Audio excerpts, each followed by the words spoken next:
Jake Morrison stood in the massive hall of the Galactic Council on Zentara Prime. The dome above him sparkled with light from distant stars, while hundreds of alien beings filled the seats around him. He had traveled across the galaxy to deliver humanity's most urgent warning. For 3 years, Earth scientists had been studying ancient ruins and deep space signals. What they found terrified them. The Void Seekers were waking up. Morrison cleared his throat and began speaking to the assembled aliens. His voice carried clearly through the chamber's translation systems. Every species could understand his words, but few seemed interested in listening. The tall insect-like Zeltharians clicked their claws against their seats. The floating energy beings called ethereals pulsed with bored colors. Even the friendly Centaurian traders looked distracted. "Honored delegates," Morrison said, "humanity has discovered evidence of an ancient threat returning to our galaxy. The Void Seekers are machines that consume all living matter. Our archaeological teams found the remains of civilizations they destroyed millions of years ago. The pattern is always the same. They arrive without warning, consume everything organic, and use that biological matter to power their collective mind." A Zeltharian representative stood up, its mandibles chattering in what Morrison recognized as laughter. "Young species always think they have found some great danger," it said. "Humanity joined this council only 50 cycles ago. What could you possibly know that civilizations millions of years older do not?" Morrison felt his patience wearing thin but kept his voice steady. "Our deep space monitoring stations have detected energy signatures matching those found at Seeker attack sites. The signals are getting stronger and moving toward inhabited space. We estimate they will reach the outer colonies within 2 years." The chamber erupted in dismissive chatter. The Corvin hegemony representative called it human paranoia. The ethereal communion declared it statistically impossible. Even their allies in the Centaurian Trade Union refused to support immediate defensive preparations. Captain Lisa Parker watched from the observation deck above. She wore the dark blue uniform of Earth's Stellar Defense Force, and her green eyes were hard with anger. 3 years of careful diplomacy and preparation were being thrown away because these aliens thought humans were too young and stupid to understand real threats. The Vorthon Prime Minister, a creature made of living crystal, sang its response in harmonious tones. The translation came through as dismissive arrogance. "If humanity is so concerned about this supposed threat, perhaps it should handle the matter itself. Prove your species has value to this council." Morrison's jaw tightened. He had expected resistance but not complete dismissal. "Very well," he said quietly. "But remember this moment when you come begging for our help." The vote was swift and decisive. 437 species voted to ignore Earth's warning. Only 12 voted to begin defensive preparations. The rest abstained. Morrison gathered his papers and walked out of the chamber without another word. Captain Parker met him in the corridor outside. Her hand rested on her sidearm out of habit, and her face showed the same controlled anger Morrison felt. "They won't listen," she said. "When the Seekers break through the outer systems, we'll be on our own." "Then we prepare accordingly," Morrison replied. "Admiral Collins has been developing contingencies. If diplomacy fails, we show them what humanity does when backed into a corner." The journey back to Earth took 4 days through hyperspace. Morrison spent most of the time writing his report and trying not to think about what was coming. The Void Seekers had destroyed civilizations that were older and more advanced than most current galactic species. If they returned at full strength, even united galactic defense might not be enough. Divided and unprepared, the galaxy would fall. Within years, Admiral Steve Collins read Morrison's report in his command center deep beneath the Colorado mountains. The facility had been carved from solid rock during Earth's Unity Wars and expanded constantly since humans reached the stars. Now it served as headquarters for humanity's most classified military projects. "They dismissed us completely," Collins said to Commander Rick Hayes, his aide. 4 centuries of galactic civilization, and they still think in terms of age and status rather than evidence and logic. Hayes nodded grimly. He had served under Collins for 15 years and knew the admiral's thinking. "Do we begin Operation Closed Fist?" Collins stared at the tactical displays showing human fleet positions throughout local space. Earth maintained only a modest military presence compared to major galactic powers. Most species saw them as a minor, regional force useful for trade escort and pirate suppression. That was about to change. "Begin immediate implementation," Collins ordered. "Full mobilization of all reserves, activate the emergency shipbuilding protocols, and wake up Dr. Rodriguez's special projects team. It's time to show the galaxy what human engineering can accomplish when we stop worrying about their approval." The order went out within hours through encrypted channels to every human colony and station. Military personnel recalled from leave. Shipyards that had been producing civilian craft retooled for warship construction. Research facilities that had been developing peaceful technologies suddenly focused on weapons and defense systems. On Luna Base, General Frank Murphy oversaw the expansion of humanity's rapid response fleet. The ships were smaller than traditional galactic warships but incorporated design principles that other species had never considered. Human vessels prioritized speed, maneuverability, and coordination over raw firepower. They were built to work together like a pack of hunters rather than duel like individual champions. Dr. Elena Rodriguez received her activation orders while conducting theoretical research on Mars. Within days, she was aboard a transport to the secret facilities on Titan where her team had been developing weapon systems that pushed the boundaries of galactic convention. The neural disruptor arrays were nearly complete. The quantum mines were ready for mass production, and her latest project, a computer virus designed specifically to disrupt seeker networking protocols, was entering final testing. Throughout human space, the mobilization proceeded with quiet efficiency. Other species noticed increased human military activity, but dismissed it as typical paranoia from a young, aggressive species. The Galactic Intelligence Services filed routine reports and forgot about them. After all, what threat could humanity possibly represent to civilizations that had ruled space for millions of years? Morrison returned to his office at Earth's Diplomatic Center and began preparing for humanity's inevitable confrontation with the Void Seekers. The galaxy had made its choice. When the ancient machines emerged from dark space and began their harvest, Earth would stand alone. But humanity had advantages that older species had forgotten. They remembered how to fight for survival. They understood that sometimes diplomacy failed and violence became the only option, and they were about to remind the galaxy why evolution had made them predators. The Void Seekers were coming, and Earth was ready to meet them.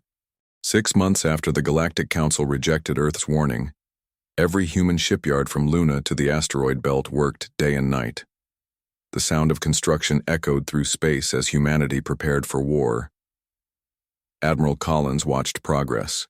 Reports scroll across his screens in the Colorado Command Center. Operation Closed Fist was proceeding ahead of schedule. Dr. Elena Rodriguez had not slept properly in weeks. The Titan research facility buzzed with activity as her team completed weapons that would soon reshape galactic warfare. She stood before a massive assembly line where neural disruptor arrays took shape. Each device was designed to interfere with the quantum communication networks that allowed seeker forces to coordinate their attacks. "The first 1,000 units are complete," she reported to General Murphy during their daily briefing. "Field testing shows they can disrupt seeker networking protocols at ranges up to 50,000 kilometers. They won't destroy the machines, but they'll make them fight as individuals instead of a collective mind." Murphy nodded as he reviewed deployment schedules on his holographic display. "What about the quantum mines?" 40,000 units ready for distribution, Rodriguez replied. "Each mine creates a localized space-time distortion that will trap enemy vessels for up to 72 hours. Long enough for our boarding teams to capture intact seeker technology for study. The mines represented a breakthrough in human engineering.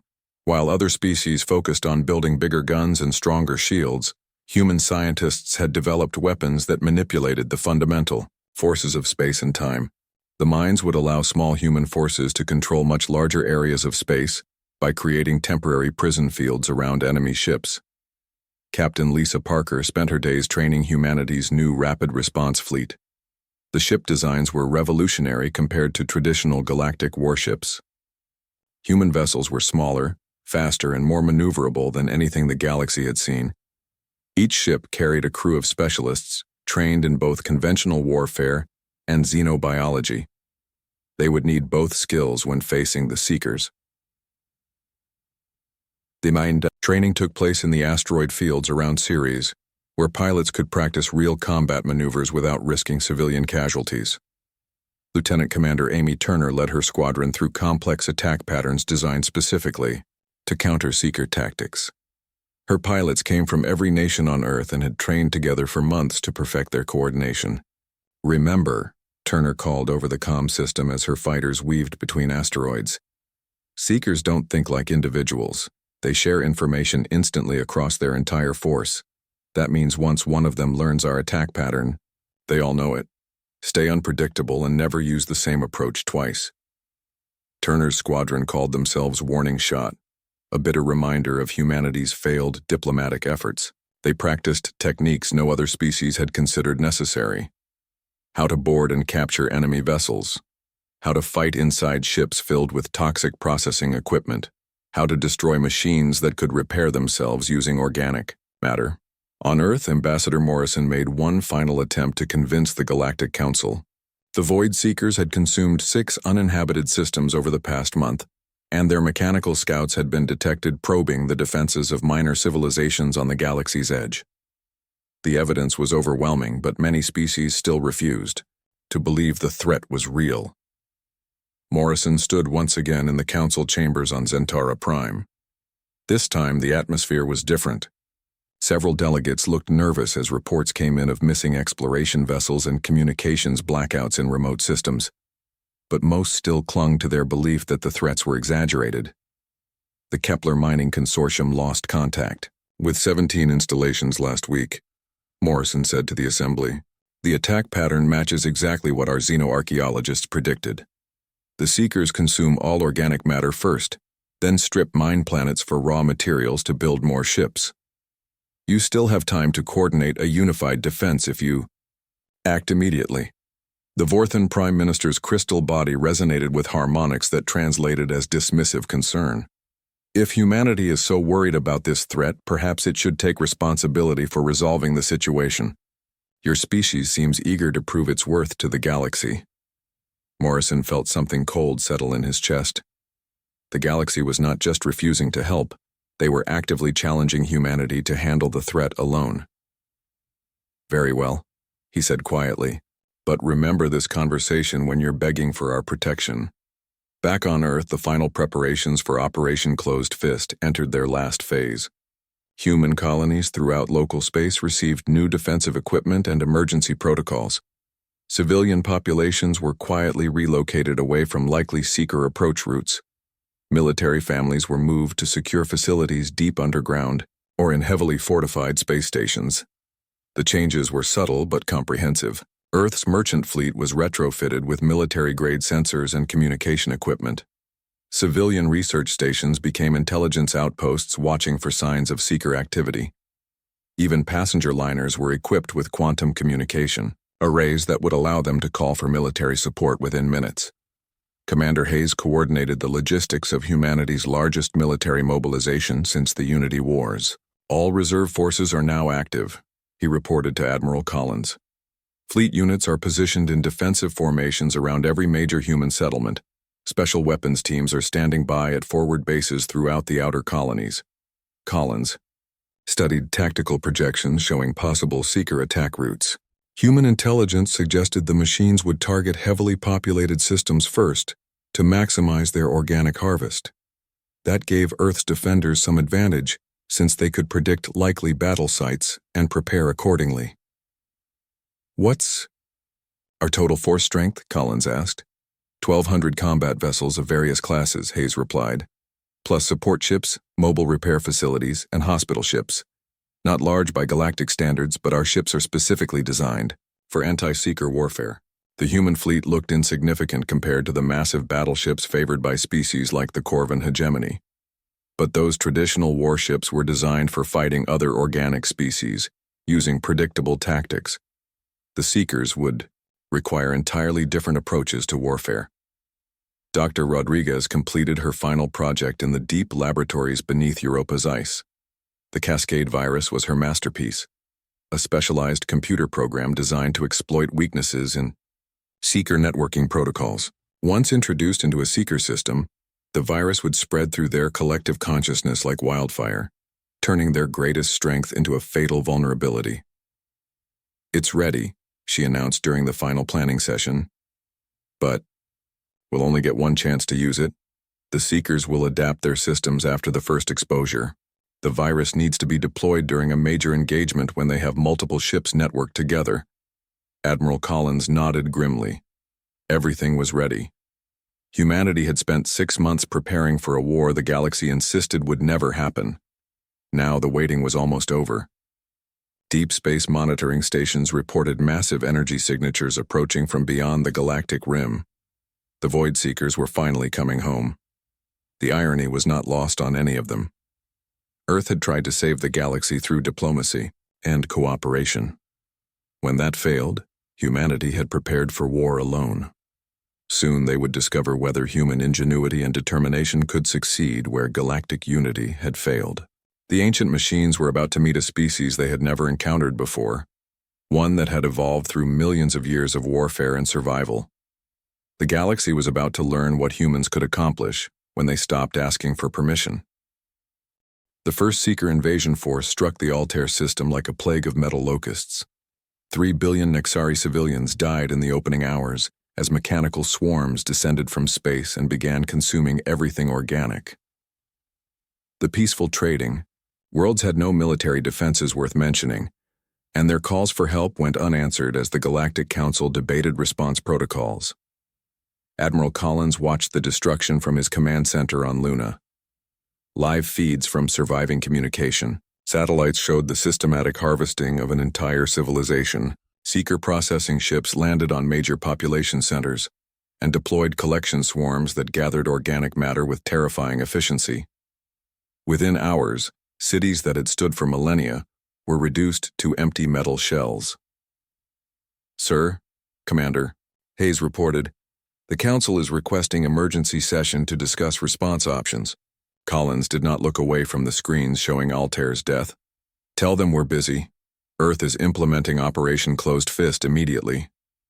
The URN Phoenix translated into the Altair system 18 hours after the invasion began, followed by 47 support vessels. Captain Dan Rodriguez, Elena's younger brother, commanded the flagship while Admiral Collins observed remotely from Luna. The human fleet arrived to find Seeker forces spread throughout the system, methodically, consuming everything they could find.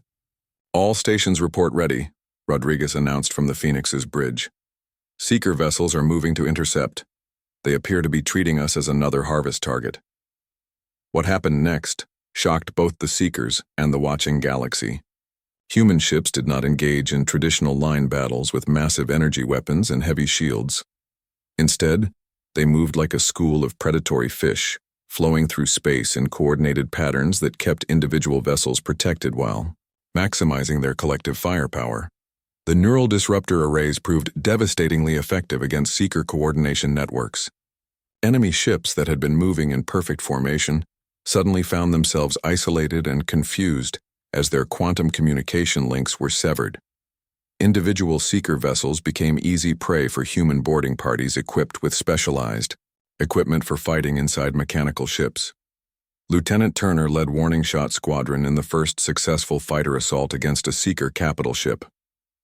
Her pilots flew their small craft directly into the enemy vessel's hangar bays and deployed electromagnetic pulse devices that shut down internal systems. Within minutes, human soldiers were fighting hand-to-hand with mechanical defenders in corridors filled with organic processing equipment. "These things aren't just machines," Turner reported, as her team secured the ship's central processing core. "They're using biological components harvested from captured species. Every system we scan shows neural tissue from dozens of different worlds." The revelation sent chills through human command. The Seekers were not simply destroying organic life. They were incorporating it into their technology. Every ship in their fleet contained the processed remains of countless victims. The war had become not just about survival, but about justice for the murdered civilizations of the past. Sergeant Kelly Turner, Amy's sister, commanded the boarding teams that captured the first intact Seeker command vessel. Her soldiers moved through corridors lined with organic processing vats.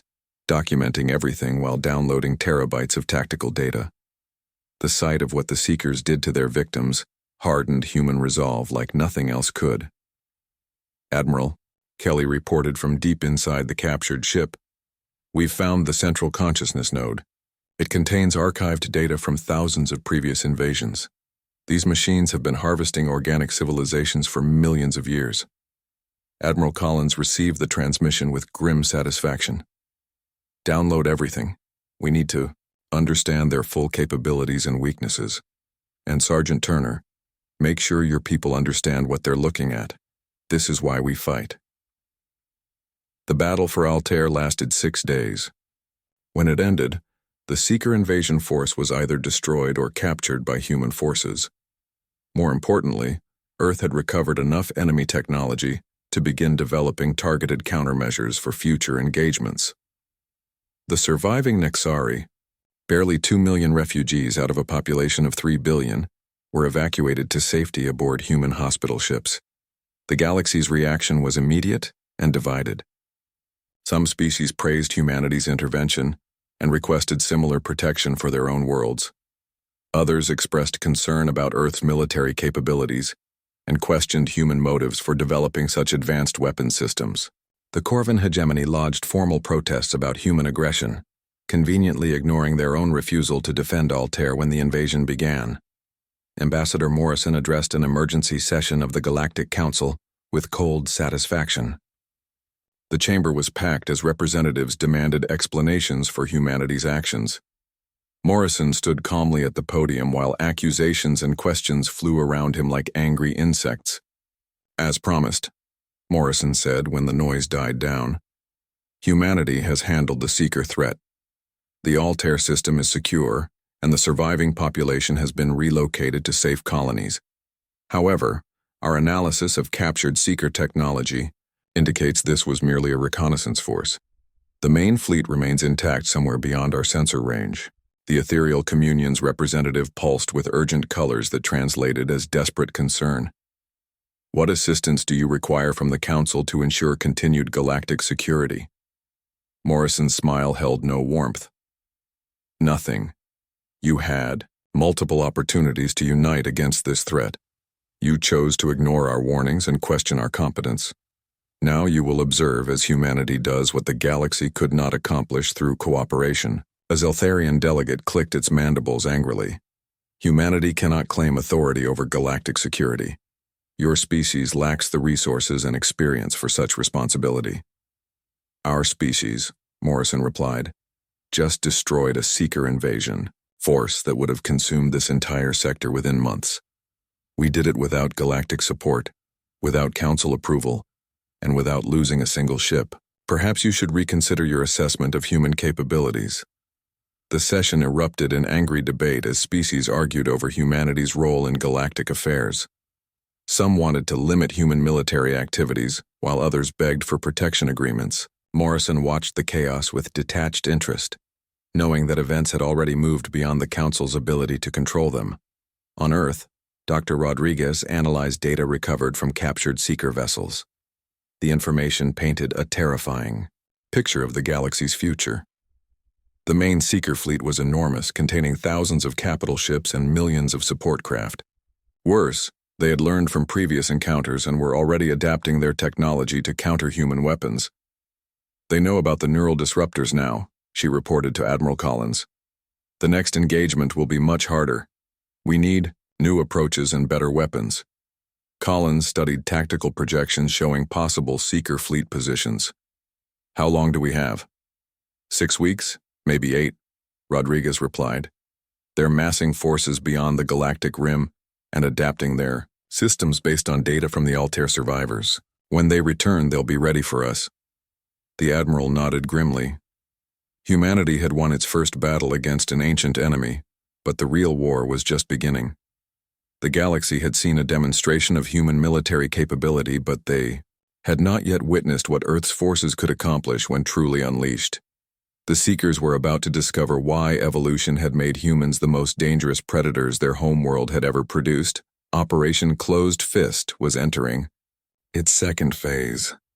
The main Seeker fleet emerged from dark space like a mechanical storm, stretching across 3 light-years of space. 2,000 capital ships supported by millions of fighter craft and processing vessels darkened the void between stars. They had learned from their defeat at Altair, adapting their coordination protocols to resist human neural disruptors, and developing new weapons designed specifically to counter Earth's tactics. Admiral Collins stood in the Luna Command Center, surrounded by tactical displays showing human forces scattered throughout 17 sectors of the galaxy. Operation Closed Fist had evolved far beyond its original scope. Humanity was no longer simply defending against Seeker attacks. They were hunting the ancient machines across known space, with a determination that bordered on religious fury. "All task forces report ready, Admiral," Commander Hayes announced. "Fleet units are positioned according to the Devastator Protocol. We have interdiction forces at every major hyperspace junction and rapid response teams standing by at forward bases." Collins nodded as he studied the deployment patterns. The galaxy would finally see what humans were capable of when they stopped playing by diplomatic rules. Every constraint of civilized warfare was about to be abandoned in favor of pure effectiveness. "Begin Operation Final Warning. Show them why Earth tried diplomacy first." Captain Rodriguez commanded Task Force Alpha in direct assault formation as it prepared to engage the Seeker main fleet. But this would not be the careful coordination demonstrated at Altair. This was human aggression, unleashed without restraint or mercy. Earth's shipyards had worked beyond capacity to produce vessels designed for one purpose: killing Seekers with maximum efficiency. The URN Devastator emerged from hyperspace directly inside the enemy formation, its experimental phase shift drive allowing it to bypass Seeker early warning systems. Captain Nicole Foster, at 28 the youngest ship commander in human history, initiated what became known throughout the galaxy as the Devastator Maneuver, a point-blank engagement where human ships used superior speed and maneuverability to fight from within enemy formations. "All weapons free," Foster commanded, as her ship's Nova cannons tore through Seeker heavy cruisers at ranges measured in kilometers rather than light seconds. "Let's show these machines what organic creativity looks like when it's really trying." Devastator's crew fought their ship like a knife fighter in a crowd, using close quarters to negate the Seeker's numerical advantage while maximizing damage from human weapons. Other human vessels followed the flagship's example, abandoning traditional battle lines in favor of a 3-dimensional melee that confused Seeker tactical systems. Meanwhile, Dr. Rodriguez's latest creation proved even more devastating than anyone had anticipated. The Cascade virus spread through the Seeker fleet's networking systems like wildfire, exploiting security weaknesses that the ancient machines had never bothered to patch. Seeker vessels turned on each other as their collective consciousness fragmented into competing subnetworks, each convinced that neighboring ships had been compromised by enemy infiltration. "The virus is working beyond projected parameters," Rodriguez reported from her monitoring station on Europa. "Seeker coordination is completely breaking down. They're fighting each other more than they're fighting us." On the opposite side of the galaxy, Captain Parker led Task Force Gamma in surgical strikes against Seeker supply lines. Human intelligence had identified the mechanical race's resource processing centers, massive installations that converted consumed organic matter into new vessels and weapons. The installations were heavily defended, but they represented the Seeker's most vulnerable strategic assets. "Ghost Squadron, you are cleared for approach," Parker transmitted to Lieutenant Commander Turner's stealth fighter unit. "Remember, those installations contain the processed remains of billions of organic beings from across the galaxy. Show appropriate respect for the dead." Turner's pilots moved through the installation's defenses like vengeful spirits, their ships equipped with advanced cloaking systems that made them nearly invisible to Seeker sensors. They placed gravimetric charges with surgical precision, targeting structural weak points identified through analysis of captured technical data. When the processing center exploded, the psychic scream of suddenly freed organic consciousness echoed across subspace. Every human in the task force felt it, a sound like the galaxy itself crying out in relief as countless tortured minds were finally allowed to rest. The explosion vaporized not just the installation, but the suffering it contained. "Target destroyed," Turner reported, her voice thick with emotion. "All Ghost Squadron pilots report successful weapons deployment. The installation and everything in it has been completely sterilized. The coordinated assault lasted 3 days of continuous combat across multiple star systems. Human forces struck with precision and fury that redefined galactic understanding of warfare. They fought with technological superiority, tactical innovation, and controlled aggression that no other species could match or comprehend. The battle was not without cost. The Uran Dauntless was lost with all hands when her crew deliberately rammed a Seeker command ship to prevent it from escaping with strategic intelligence. The light cruiser Vengeance sacrificed herself to protect a convoy of Nexari refugees. Dozens of fighter pilots died in desperate boarding actions against heavily defended Seeker vessels. But for every human ship lost, 10 Seeker vessels were destroyed or captured. For every human life sacrificed, 1,000 organic beings were avenged. The mathematics of the engagement favored Earth by margins that shocked galactic observers. Sergeant Turner led the final assault on the Seeker fleet's command nexus, a massive vessel that served as the central coordination hub for their entire force. Her boarding party fought through corridors filled with defensive systems and processing equipment, leaving behind a trail of destroyed machinery and liberated organic components. "We've reached the core consciousness chamber," Turner reported as her team prepared the final charges. "Admiral, this thing contains the archived memories of every civilization the Seekers have destroyed over the past 1,000,000 years. It's like a library of genocide." Admiral Collins listened to the report from his command center, feeling the weight of countless extinct civilizations pressing down on him. "Download what you can, Sergeant. Then destroy it all. Some knowledge is too dangerous to preserve." When the command nexus exploded, the remaining Seeker fleet lost all coordination and began scattering in random directions. Human pursuit teams hunted down the survivors with methodical efficiency, capturing some for study and destroying the rest without mercy. Within 6 hours of the command ship's destruction, the Seeker main fleet had been reduced to scattered wreckage drifting through space. The victory was complete, but the implications were staggering. Humanity had demonstrated military capabilities that exceeded anything the galaxy had imagined possible. They had fought with a combination of technological innovation, tactical superiority, and sheer determination that redefined what organic species could accomplish when properly motivated. The Galactic Council called another emergency session, but this time they came to Earth. Representatives from 200 species traveled to humanity's home system, many seeing the blue-green world for the first time. The irony was not lost on anyone present. The species they had dismissed as too young and inexperienced now hosted the galaxy's most important diplomatic gathering. As alien shuttles descended toward Geneva's diplomatic quarter, human patrol ships maintained visible presence in Earth's orbital space. The message was clear without being spoken. The galaxy had come seeking audience with humanity, not the other way around. The balance of power had shifted permanently, and everyone present understood that the old order had ended forever. The delegates who filed into Earth's council chambers were not the same arrogant representatives who had dismissed humanity's warnings months earlier. They came as supplicants seeking protection from forces they could not comprehend or resist. The Void Seekers were extinct, but their destruction had revealed something far more dangerous to galactic stability. Humanity was no longer asking for permission to act. The Galactic Council convened in Geneva for the first time in its 400-year history. Representatives from 200 species filled the assembly hall that had been hastily expanded to accommodate the largest diplomatic gathering ever, held on Earth. Many delegates saw human architecture for the first time, noting the stark functionality that characterized everything from the building's design to the security arrangements. Admiral Collins stood before the assembled aliens wearing his full dress uniform rather than diplomatic robes. Behind him, holographic displays showed the complete destruction of Seeker forces throughout known space.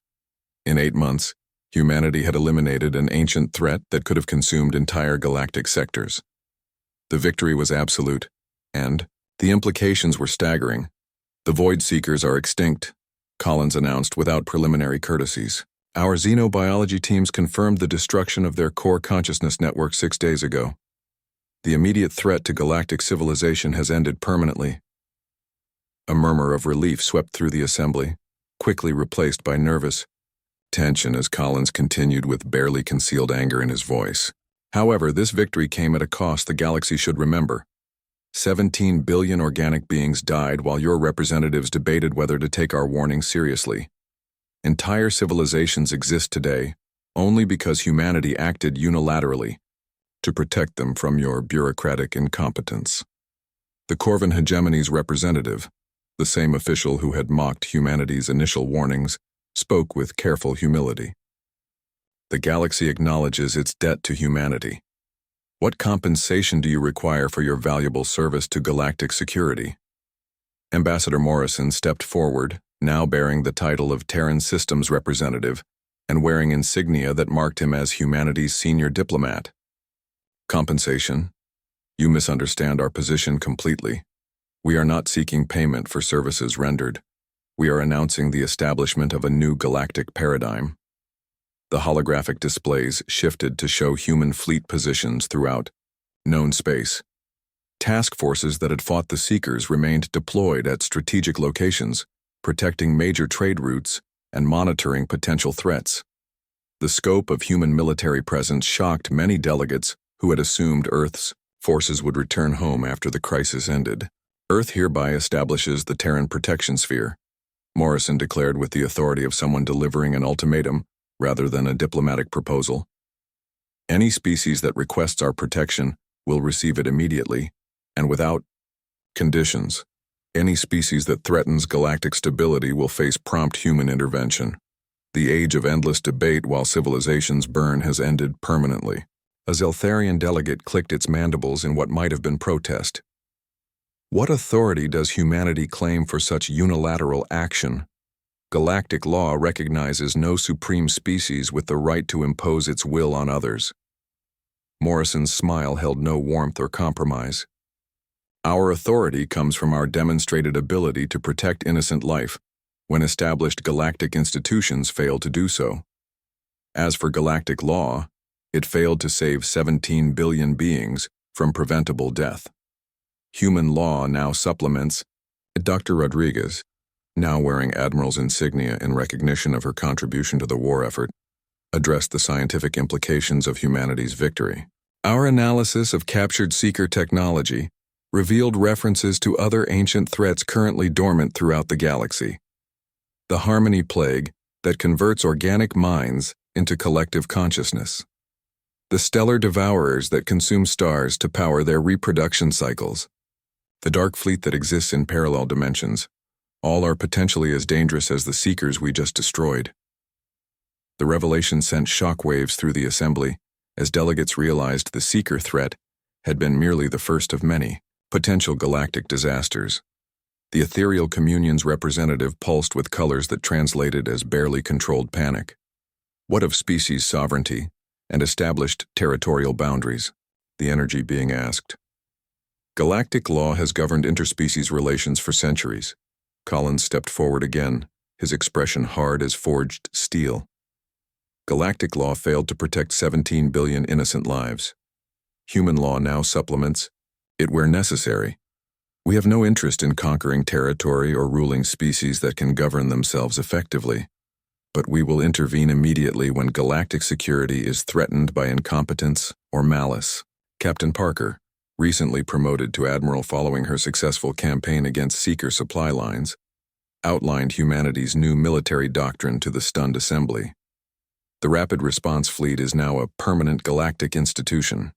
Human forces will maintain readiness to deploy anywhere in known space within 72 hours.